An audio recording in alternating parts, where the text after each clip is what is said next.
Some plants feel every breath of wind. The highly sensitive person. These days, I'm reading a book that really resonates with me.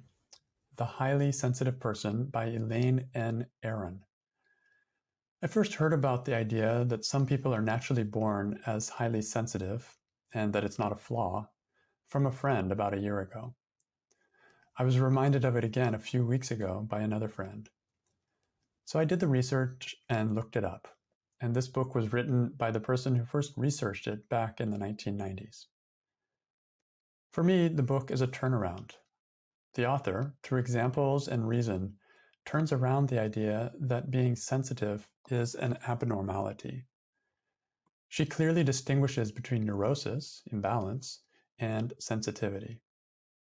Extra sensitivity is natural in some people. In fact, 20% of all humans and 20% of all higher animals possess this particular trait.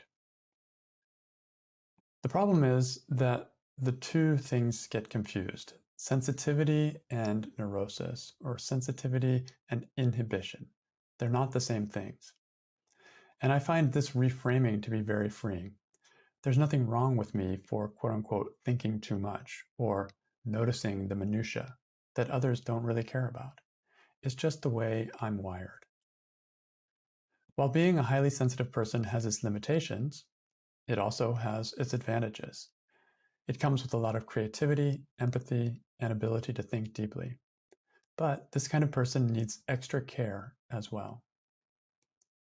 Highly sensitive people are easily overwhelmed. For all people, there's a sweet spot somewhere between understimulation, being bored, and overstimulation, being overwhelmed. This is a different spot for each person. For highly sensitive people, the point of overwhelm is reached much sooner than for others. For this reason, they need more time to unwind, more time to sleep, and they need a way to retreat on a regular basis. Without this extra self-care, she calls it caring for the infant inside of us. So without this extra self-care, highly sensitive people can become stressed and neurotic. I love that it comes back to self-care. She recommends many ways to keep the balance, and I felt like I was being held and cared for just by reading her suggestions. They gave me ideas for how I can take care of myself even better and reduce that place of coming to overwhelm. The work of Byron Katie is another way to reduce overwhelm.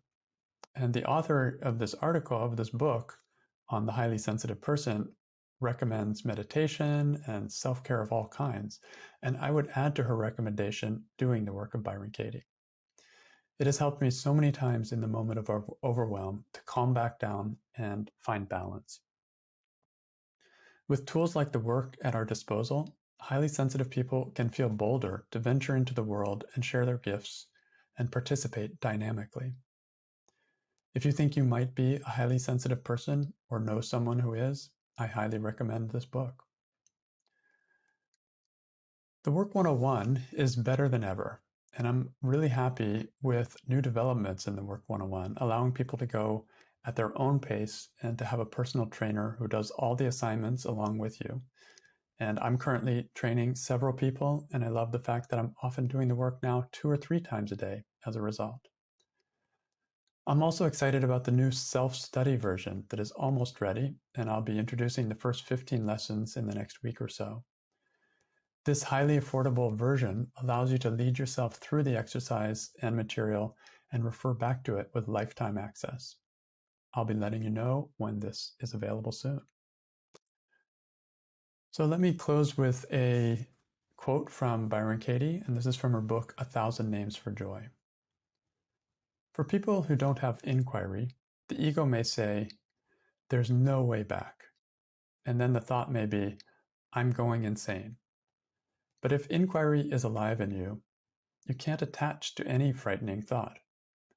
It doesn't matter if you're a Katie, or a bird, or a galaxy, or a rock, or a tree, or a grain of sand.